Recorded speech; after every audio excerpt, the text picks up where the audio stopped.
அனைவருக்கும் வணக்கம்.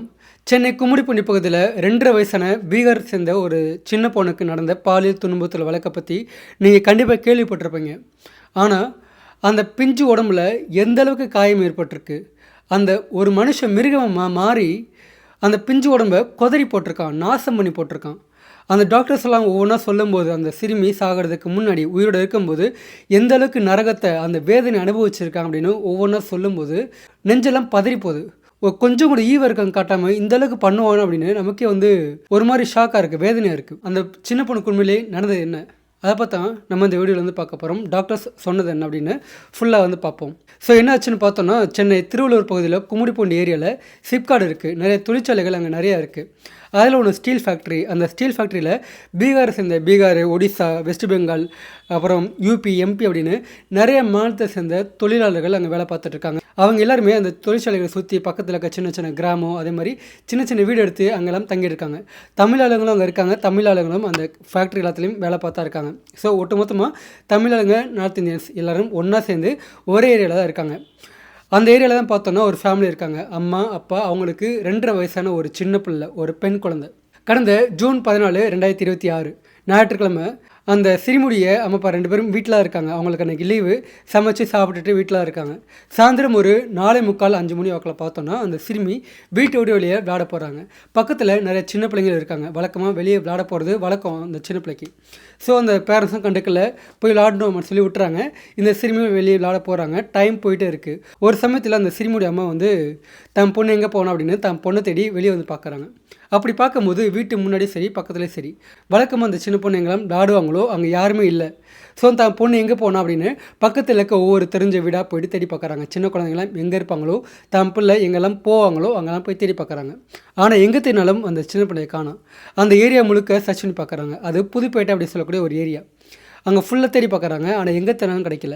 பக்கத்தில் இருக்க தமிழ் ஆளுங்க எல்லாம் எல்லாத்தையும் ஒருத்தர் விடாமல் கேட்டு பார்க்குறாங்க. ஆனால் கிடைக்கல. இப்படி ஒரு 1 ஹவர் போகுது. 5லேருந்து 6 மணி வரைக்கும் அம்மா அப்பா 2 பேரும் தேடுறாங்க, கிடைக்கல. அப்படி இருக்கும்போது ஈவினிங் சரியாக ஒரு 6:15, 6:30 இருட்டிருச்சு. அந்த சமயத்தில் பார்த்தோன்னா அங்கே இருக்க ஒரு தமிழ் பெண்மணி இயற்கை உபாதைகளை கழிக்க வெளியே போகிறாங்க. அந்த ஏரியாவில் பாத்ரூம் வசதிலாம் அதிகமாக கிடையாது. இயற்கை கழிக்கணும் அப்படின்னா வெளியே தான் போய் ஆகணும்.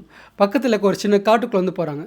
அங்கே போய்ட்டு பார்க்கும்போது கட்டப்படாத, அதாவது தலை மட்டும் தான் போட்டிருக்காங்க, ஃபுல்லாக கட்டப்படலை.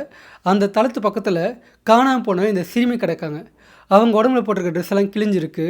முகத்தில், கணத்தில் கீரை இருக்குது, நகைக்கீரல் இருக்குது, உடம்புல கீரை இருக்குது. பக்கத்தில் கால் பக்கத்தில் பார்த்தோன்னா ஃபுல்லாக ரத்தம் வடிஞ்சு ஓடி இருக்குது. அந்தளவுக்கு ஒரு அப்படி அந்தளவுக்கு ரொம்ப ஹெவியாக போயிட்டுருக்கு. அந்த சின்ன பொண்ணு சாகலை, இத்தனைக்கும் துடிச்சுட்ருக்காங்க. வழியில் துடிச்சுட்ருக்காங்க. கண்ணெல்லாம் கொஞ்சம் லைட்டாக திறந்தா இருக்குது. வழியில் துடிச்சுட்ருக்காங்க.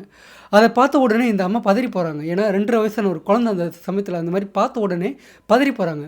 பக்கத்தில் ஓடி போயிட்டு என்னாச்சு ஏதாச்சுன்னு உலுக்கி பார்க்குறாங்க. பார்க்கும்போது உயிர் இருக்குது. உடனே என்ன பண்ணுறாங்க, அந்த சிறுமியை தூக்கி போட்டு ஊருக்குள்ளே ஓடி வர்றாங்க. ஏன்னா காப்பாற்றணும் இல்லையா, ஊருக்குள்ளே ஓடி வர்றாங்க. அங்கே அங்கே இருக்க மக்கள்லாம் கூடிடுறாங்க, ஒட்டுமொத்தம் கூடிடுறாங்க.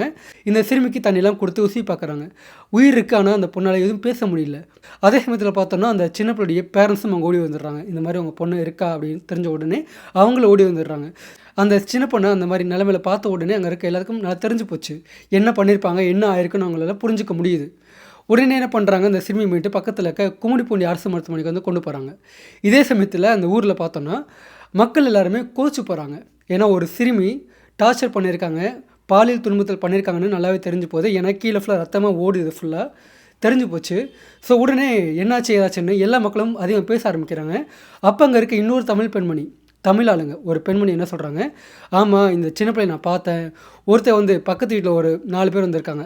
இவங்க இந்த பீகார் ஃபேமிலி எந்த வீட்டில் தங்கியிருக்காங்களோ அது பக்கத்துலேயே பீகாரை சேர்ந்த இன்னும் 4 பசங்க, எல்லாருமே 18 வயசு 19 வயசுன்னு சொல்லிட்டு 4 பசங்க அங்கே தங்கியிருக்காங்க. அவங்களும் பார்த்தோன்னா இந்த சிறுமுடி அப்பா எந்த ஸ்டீல் ஃபேக்ட்ரியில் வேலை பார்க்குறாரோ அதே கம்பெனியில் வேலை பார்த்துட்டு இருக்காங்க. கூட வேலை பார்க்குறவங்க, நல்ல பழக்கம். இந்த வீட்டுக்கு அடிக்கடி வந்து போகிறவங்க. அது மட்டும் இல்லாமல் அந்த சிறுமி கூட அடிக்கடி கொஞ்சிட்டு இருப்பாங்க. அடிக்கடி அந்த சிறுமிக்கு குச்சி மிட்டாய் அந்த மாதிரி பிஸ்கட்டெல்லாம் வாங்கி கொடுத்துட்டே இருப்பாங்க. அந்த 4 பேர்த்தில் ஒருத்தன் இந்த சிறுமிக்கு 5 ரூபா பிஸ்கட் பாக்கெட்டை வாங்கி கொடுத்து கூட்டிகிட்டு போனால் அதை நான் பார்த்தேன் அப்படின்னு சொல்லிட்டு ஒரு அம்மா சொல்கிறாங்க. ஆக்சுவலாக அந்த சிறுமியை தனியாக கூட்டிகிட்டு போகும்போது அவங்க பார்த்துருக்காங்க. இதே வேற ஆள் கூட்டிட்டு போயிருந்தா நான் சந்தேகப்பட்டிருப்பேன். ஆனா அவங்க நல்லா பேசுறவங்க, நல்ல பழக்கம் இருக்கு. அடிக்கடி வாங்கி கொடுத்து வெளிய கூட்டிட்டுலாம் போவான். அதனால தான் நானும் பார்த்துட்டு சும்மா விட்டேன் அப்படின்னு அவங்க சொல்றாங்க. இப்போ அந்த பையன் யாருன்னு தெரிஞ்சு போச்சு.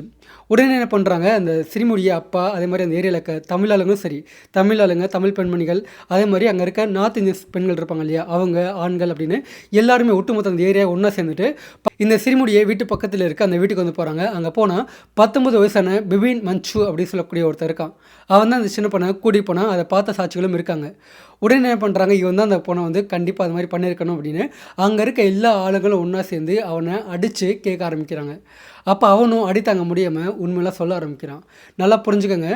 இவன் வந்து ஒத்துக்கிட்டான். நான் தான் அந்த சின்ன பொண்ண வந்து தனியா கூட்டிட்டு போனேன், டார்ச்சர் பண்ணேன், அந்த மாதிரிலாம் பண்ணேன். அந்த பொண்ண வந்து பாலியல் ரீதியா துன்புறுத்தினேன், வற்புறுத்தினேன். கடைசியில எல்லாம் முடிஞ்ச பின்னாடி அந்த பொண்ண அப்படியே அங்கேயே போட்டுட்டு நான் வந்துட்டேன் அப்படின்னு உண்மை ஒத்துக்கிறான். இப்போ இவங்க என்ன பண்றாங்க, இவனை அடிச்சு போலீஸ்ல வர வச்சு இவனை ஒப்படைச்சிடுறாங்க. இன்னொரு பக்கம் அந்த சிறுமியை அரசு மருத்துவமனைக்கு கொண்டு போயிருக்காங்க. ஆனா அந்த இவங்க கொண்டு போன கும்மிடிப்பூண்டி ஜிஹெச்ல பார்த்தோம்னா பெரிய டாக்டர்ஸ் யாருமே வந்து கிடையாது. அந்த சின்ன பொண்ணுக்கு நிறைய காயம் இருக்குது உடம்புல. ரொம்ப சீரியஸாக இருக்காங்க அந்த சின்ன பொண்ணு. ஸோ இந்த இங்கே வச்சு பார்க்க முடியாது அப்படின்னு அவங்களுக்கும் நல்லா தெரிஞ்சு போச்சு.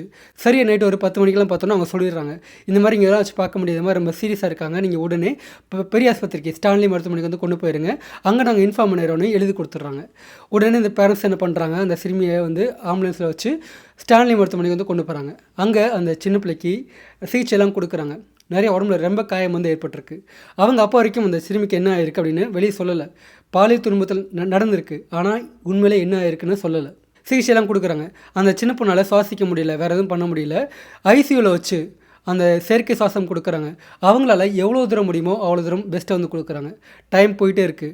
டைம் போக போக அந்த சிறுமியுடைய உடல்நிலை வந்து ரொம்ப மோசமாயிட்டே போயிட்டுருக்கு. காலையில் 7 மணி 10 நிமிஷம் அந்த சிறுமி இறந்து போகிறாங்க. ட்ரீட்மெண்ட் எதுவுமே செட் ஆகலை, இறந்து போகிறாங்க.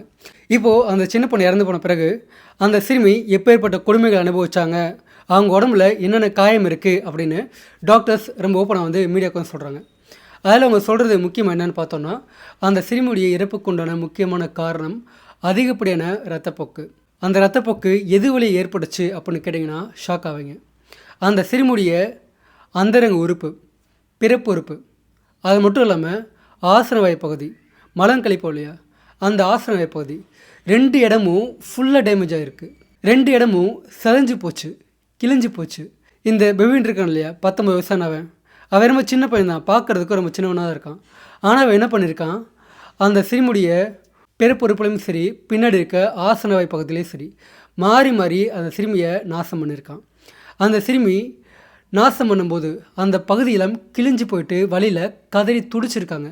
ஆனால் அந்த கதறல் வெளியே கேட்காத அளவுக்கு, கேட்க முடியாத அளவுக்கு அவன் வாயை பொத்தி திரும்ப திரும்ப நாசம் பண்ணியிருக்கான். அதில் அந்த உறுப்புகள் சஞ்சு போய், கிழிஞ்சு போய், உள்ள வரைக்கும் டேமேஜ் ஆகி, ரத்தம் அதிக அளவில் பீறிட்டு வெளியே போயிருக்கு. ஆனால் அதை கூட பொருட்படுத்தாமல், கொஞ்சம் கூட இரக்கம் காட்டாமல், திரும்ப திரும்ப மாறி மாறி நாசம் பண்ணி தான் வேலை முடிஞ்சதுமே இவன் அந்த சிறுமியை அப்படியே போட்டுட்டு அங்கேருந்து போயிருக்கான். ஈவருக்கும் இல்லாமல் அந்த ஒரு காரியத்தை அவன் பண்ணியிருக்கான். சாகிறதுக்கு முன்னாடி 2.5 வயசில் அப்பேற்பட்ட ஒரு பெயினை வந்து அந்த சிறுமி அனுபவிச்சிருக்காங்க அப்படின்னு டாக்டர்ஸே சொல்கிறாங்க. இன்னொரு பக்கம் இதெல்லாம் தெரிஞ்ச பிறகு அந்த கிராமத்து மக்கள், அதுலேயும் குறிப்பாக தமிழ்நாட்டு மக்கள் இருப்பாங்கள்ல, அங்கே வசிக்கிற தமிழ் மக்கள், அவங்களாம் ரோட்டுக்கு வந்து போராட்டம் பண்ணுறாங்க. நார்த் இந்தியன்ஸ் எல்லாமே இந்த மாதிரி போதை போட்டு ஓவராக பண்ணிகிட்ருக்காங்க. அவங்க இருக்கும்போது எங்களுக்கு பாதுகாப்பு இல்லை, பாதுகாப்பு கட்டாயமும் இருக்காது. ஸோ அதனால் அவங்க எல்லாத்தையுமே இந்த ஊரை விட்டு வெளியேற்றி ஆகணும் அப்படின்னு தமிழ் மக்கள், தமிழ் பெண்கள் எல்லாருமே ரோட்டில் இறங்கி போராட்டம் பண்ணுறாங்க. ஓவராலாக இந்த கேஸில் இவனுக்கெல்லாம் என்ன மாதிரியான தண்டனை கொடுக்கலாம்? ஏன்னா ஒரு பிஞ்சு குழந்தைய அந்தளவு கொடூரமாக டார்ச்சர் பண்ணி நாசம் பண்ணி கொண்டிருக்கான். இவனெல்லாம் என்ன பண்ணலாம்? உங்கள் கையில் கிடச்சவனை நீங்கள் என்ன பண்ணுவீங்க? அதை பற்றின உங்கள் கருத்துக்களை மறக்காமல் கமெண்ட் பாக்ஸில் பதிவு பண்ணுங்கள். நெக்ஸ்ட் வீடியோவில் பார்க்கலாம். பை.